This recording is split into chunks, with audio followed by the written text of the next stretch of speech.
So, Mr. Lewis, for the record, you could state your name and your occupation. And, okay, you have the mic so that, no, press it. Press it, sir. Yeah. Yeah, my name is Victor Lewis, and what's the other bit of information?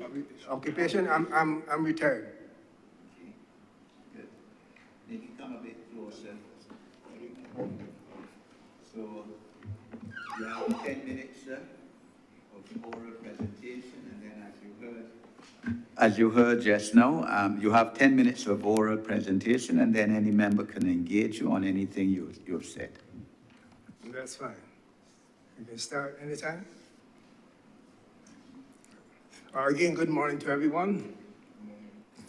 I'm of the view that checks and balances are important for the development of our country.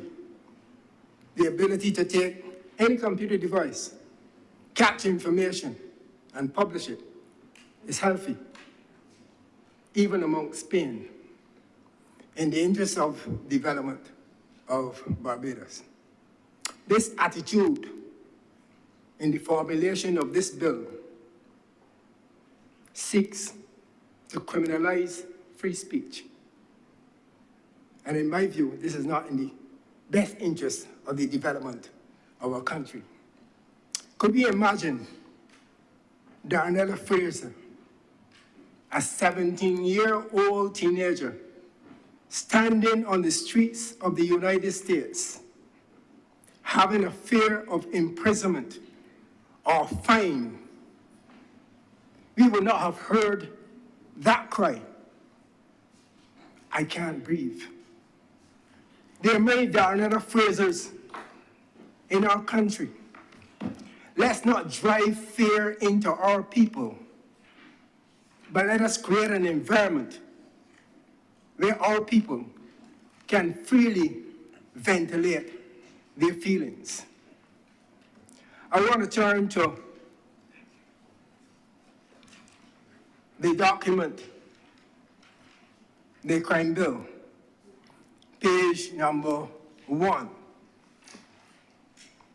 And this is what I downloaded, so I'm of the view that in downloading it from the internet, that I have a legitimate document. It starts off with the heading, Objects and Reasons. I'm of the view that that particular statement is very questionable. I'm of the view that this document should start off with objectives. And clearly, this document in the first page should be separated, not reasons and objects. I don't know what you mean by objects. It ought to be objectives.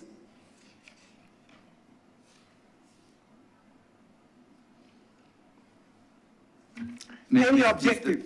Mr. Lewis, Yes, I'm trying to follow you. Where are you looking as I'm looking at support for what you just said? I'm looking at the document that I downloaded, and it starts off with, this bill will provide for, and at the heading has objects and reasons. Objects and reasons. Sir, the bill itself doesn't have that. And I can get you back your time, sir. You can appreciate that there's, okay, objects and reasons. But, sir, that is a drafting. That is drafting, sir. Okay, you mean right at the front. Sir, whether it's a draft or not. No, sir. Hold on. No, sir. Listen to me. That is how the drafters, legislative drafting is an art. That's the course that all law students take. And then there are people who specialize in legislative drafting. And that is how, in Barbados, sir, all bills that come before Parliament have at the front objects and reasons. So that is a legal technicality, drafting technicality, sir. And I don't know if you're an attorney at law, sir, but all attorneys at law, and there are right now 3. There are 4 in here, including a representative of the Chief Parliamentary Council who would explain to you as to, how it is done in Barbados. Hi, thank you very much, Chairperson. Just to clarify that the objects and reasons, this is more or less standard in all pieces of legislation, all bills. The same way you would have an arrangement of sections or parts. So this is a consistent drafting style, and this is seen universally. Thank you. Yes, sir. I'm of the view that as a heading drives the content. I'm of the view that as a heading informs the content. And if you would just give me some time, let me just scroll back to that document. Because I heard on the radio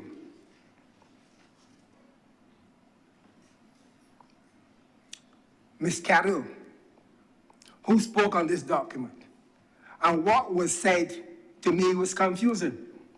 Because when we look at item B in that first page, it says the protection of legitimate interests in the use and development of information technologies. But when Ms. Carroll spoke on the media, she said protect legitimate interests and development. Those 2 statements are clearly ambiguous. They do not mean the same thing. So I'm saying that when we have this document that is classified as the Cybercrime Bill, it ought then to drive content so that people are not misguided. So when we read objects and reasons, these objects and reasons must be clearly defined, not only the objectives, but also those enablers that will drive the objectives, those tools that will be mobilized in order to achieve these objectives. I want to go on to 19(1)(a). A person who intentionally or recklessly uses a computer system to publish, broadcast, or transmit computer data that intimidates a person. Intimidates by this document is said to mean a reasonable person. A reasonable person is one who is acting within the law. Then my question is, if a reasonable person is deemed to be such a person who's acting within the law, then manipulation of the law gives an individual the opportunity to make a reasonable person unreasonable and an unreasonable person reasonable, just by the manipulation of the law. So that then we want to consider what has happened in our country of late when we change town and country planning to planning and development, where once we had a head or a chief town planner, but now we have the Prime Minister of Barbados in charge of planning and development, where that individual can manipulate the laws of Barbados. So when any person has been given the opportunity to manipulate the laws of our country, that person then, in the manipulation of those laws, can change a reasonable person to an unreasonable one. Okay, Mr. Lewis. Yes, sir. For the records, I have to correct you, sir. I can't let something that is absolutely erroneous go on the records of a parliamentary standing order. Sorry, it's parliamentary standing committee. First thing, sir, the Prime Minister of Barbados, and we're talking about the office, not the individual, cannot manipulate any department that oversees town planning. First thing, the minister in charge of planning right now is not the Prime Minister, it's Senior Minister William Duguid. But historically, since independence, virtually every person who has held the office of Prime Minister has been Minister in charge of planning, except for a short period of time when now Ambassador Senator Liz Thompson was Minister of Planning under the ONF administration for, I think it was 2 years. And now with Senior Minister Duguid being Minister of Planning since last year, April. But, and under our system, a Minister of Government has ultimate responsibility over any department that they have cabinet responsibility over. But if you were to read legislation that was passed in 2020 or 2019, you will see the checks and balances involved in terms of planning decisions. There's also a tribunal and there's an appeal process, all of that, sir, without a minister becoming involved. So I can't let what you said erroneously go on the record of Parliament without correcting you, sir. And there's no difference now to the situation than it was previously in terms of ministerial ultimate responsibility in terms of planning. That's it, sir. May I continue? Yes. Thank you very much. Now, when I consider the pledge of our country, that I must uphold and defend, and by my living to do credit to my nation wherever I go. When I go to St. Michael, for example, and I examine what's happening on the train track, I, as a Barbadian, realize that the application of the laws in that area appears to be different to the application of the laws in St. Joseph. So that I'm confused.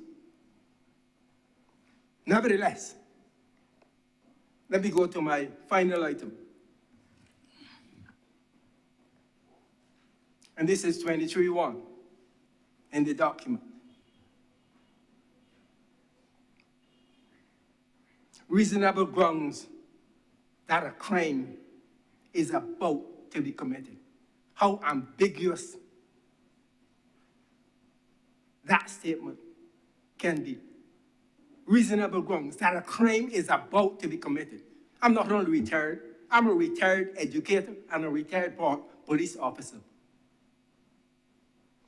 And I'm of the view, how am I to interpret that a crime is about to be committed?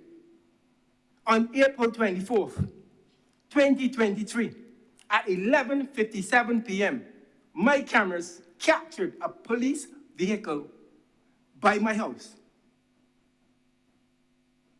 I live in a cul-de-sac. At the end of the cul-de-sac, you have to drive off the paved road to get to my house. At that same time, around that same time, I made several videos. And I don't know if a police officer felt emboldened by this document that they have the right to turn up at my house with a view that a crime was about to be committed. Okay. This document... Mr. Lewis, your time is up. So thank you very much, sir. Please, one sentence to wrap up.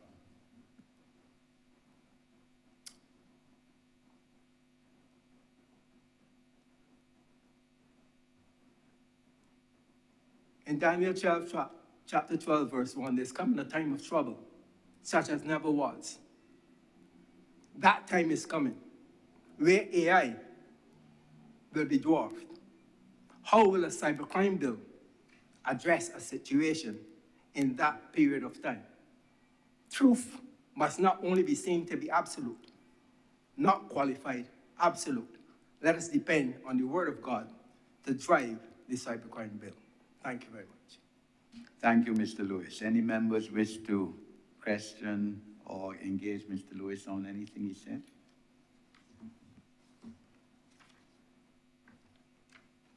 Mr. Lewis, two things. Yes, sir. Sorry. No, I was just going to comment on what Mr. Lewis would have said last about a crime about to take place. I think those were the words used, which were, yes, that words within the bill.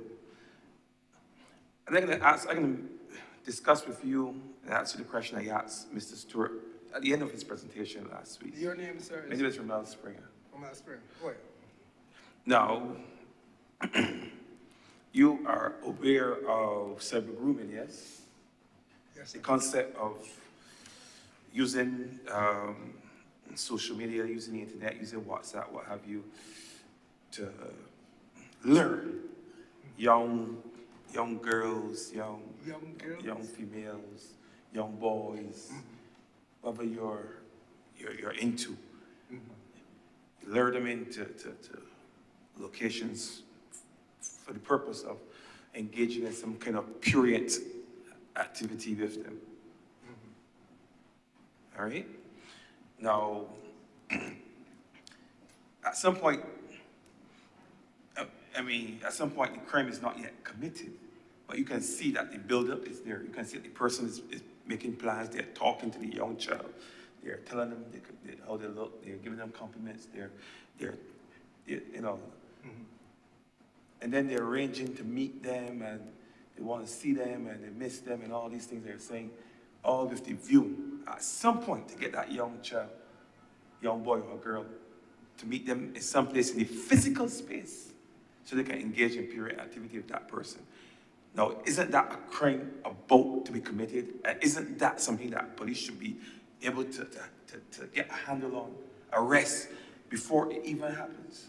Or should we wait until the child is raped or engaged in some sexual activity for police to take action and a report is made? Is that what you're suggesting, that police shouldn't have that flexibility, that the law shouldn't have that flexibility to arrest a situation like that before it occurs? I spent some 30-something years in teaching. I was a year head. I was in charge of many students. I'm aware that the whole idea of this aspect of pornography and computer crime became part of the laws of Barbados in 2005. This is 2024, 19 years after.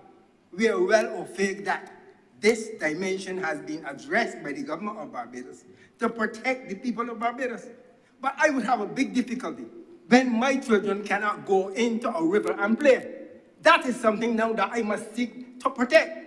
We have already put systems in place to protect our children against cybercrime. When it comes to pornography, that is all news, Mrs. Springer. Let me get to a point now where we have rivers in Barbados, that our children can freely go and play. When we have developers coming to our country to prevent them from enjoying the rivers. In school, we had a department called, for the whole interest of the community. When we talk about the environment. So we had an environmental group where students can freely go over to Long Pond and enjoy themselves, freely go over to Joe's River and enjoy themselves. But Mr. Ford, what does that have to do with the cybercrime bill? But he's Please, no, sir. Oh. Refine your comments and your response to the cybercrime bill, sir. This is not a forum for you to vent on what you see as the wrongs of Barbados society. Cybercrime bill, please, on mutual assistance. Let me say to the gentleman that that's old.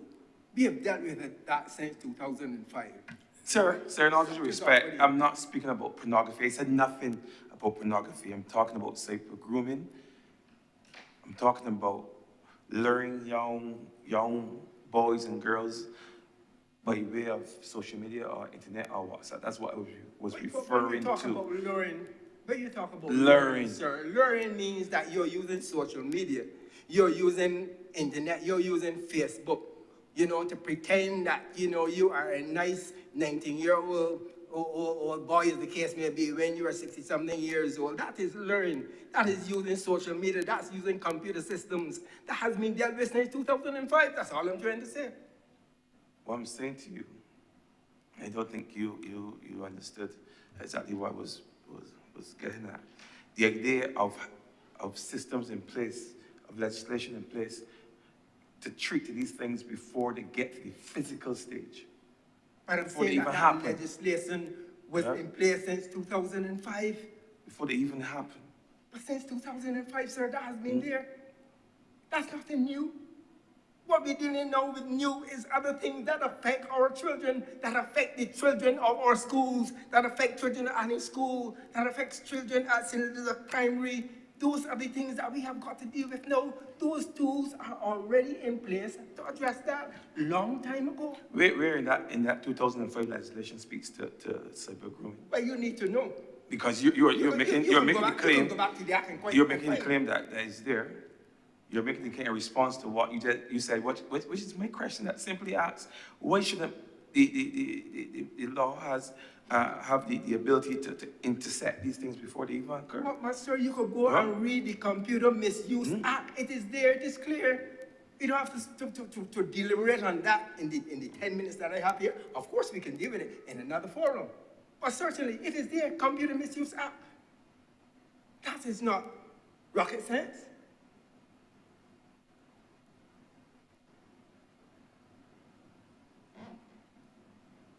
You're not going to answer my question. Thank you very much. Thank you. Any other members wish to engage? Mr. Ford, just one, Mr. Lewis, sorry. Just one more query I'm going to ask you. You started by saying, sir, you made a very fiery statement that this bill will curtail freedom of speech, free speech. You said exactly. Please point me to the section in the bill which will criminalize, that's the word you use, free speech. Point the section. You would appreciate, sir, that, there are certain conditions on which I speak. But what conditions, sir? Well, those things that are before the court. Sorry? Those things that are before the court. No, sir, I am absolutely not understanding you. Right. I asked you, you made a very blatant, fiery statement, and I would like you to assist this committee by pointing to the provision in the bill which supports your statement that the bill will criminalize free speech. Straightforward, sir. Yeah, I know, it's very straightforward, no problem. So let's go to 19. I thought it would be at your fingertips, sir. No, I didn't think that you would have to now go looking for it. I've got to roll back my computer. I don't have that printed out. Why should I print that out? No, sir. Let me just roll my computer. Give me a few seconds here. Let me just roll. I think it's 19.1. Let me just roll.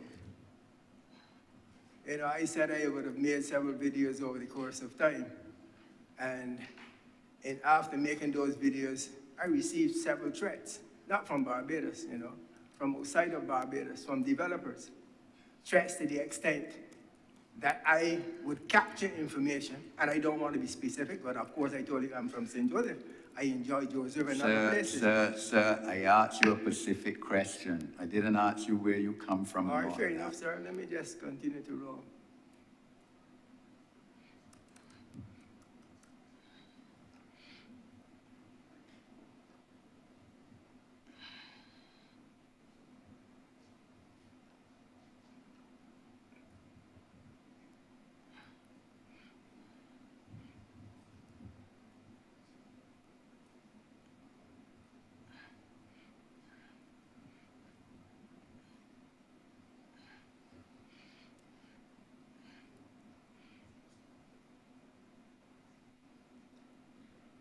$19.1 here. 19.1A, sir. 19.1, well, let me just leave with 19.1. 19.1. Yeah. A person who intentionally or recklessly is a very ambiguous or derogatory statement, however. A person who intentionally No, or you don't have to recklessly- read it, sir. Well, We know it. you know, it's- well, all right, 19.1. So I took So- my cell phone, captured information as to what was happening at George River in St. Joseph. I broadcasted it. And then I received threats from the developer. No, sir. What happened with you and the developer, All right, fair that enough, is sir. irrelevant to this committee. You're saying that 19.1A criminalizes free speech in Barbados. So therefore, you believe that an individual should be allowed to intimidate a person, to threaten violence on them, to threaten to kill them, to damage their property, to damage the property of their family, intentionally, sir. In other words, they have the mental capacity to do that, or recklessly, by way of a computer, and should be able to get away with it. I don't know what you mean by kill. Well, no, I don't sir. know. How you And mean I- kill, and I sir? have Kill dealt is a normal word. I can kill you Kill means to take today. life, so I'm not going to use You that word. feel that someone should be able to use computer to tell someone that I can kill you today, I can kill your mother today, and that is okay with you. Yes, No, sir. yes or no, sir? That don't need no I long can't, answer. I can't answer yes or no. You can't No, answer. no, Okay, no. sir. All right. I can't That's answer no yes problem. or You no. can't answer. Not yes or no. I can answer, but I can't answer yes or no. No, it's a simple yes No, or no, that's no not answer, simple. sir. When you ask a question, you must give individuals the space in order to give the answer they want All to right, give. sir. I will not be forced into yes or no. We've passed that stage in No, our so development. what answer you want to give? Now, to I that want to question? give, if I'm given the floor then to respond, I will respond. But not yes or no. What? Let me hear your response then, sir, Thank to you that very much. question. Could you repeat your question, sir? I sort of repeated it already. That you said section 19.1A criminalizes free speech. And all I'm asking you, therefore, is if you believe that an individual, somebody should be allowed to tell Victor Lewis, I'm going to kill you today, I'm going to kill your mother, I'm going to burn down your house, kill your daughter, and get away with it. That should not be subject to criminal law. I can't deal with extreme examples. No, sir. Those are extreme examples. No, okay, you know? but Yeah, so you have answered the question, sir. Thank you very much. Okay, sir. So we thank you for your. I just want to clear one thing for the record, because he quoted the Computer Misuse Act. I just want to state for the record that there's no provisions in that act for cyber grooming. I don't know where you read it. I read the entire act. It's not there. It's not there. No. So, In specific terms. well, this act, given specifics. There are periods, It's sir, not there. whether in Pacific terms or not, it Yeah. is not there. So we thank you, sir, for your evidence today. Good morning. Yes, sir.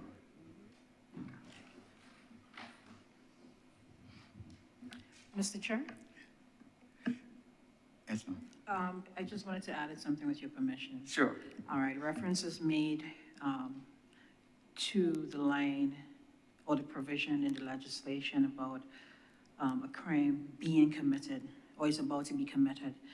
That is currently the law, Section 23 of the Computer Misuse Act.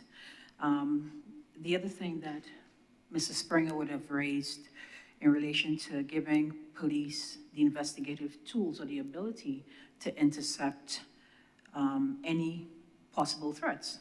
So you gave an example about child grooming, but also the case, for example, where a hacker may say, well, we're going to give the government X period, otherwise we're going to attack all of its critical information systems.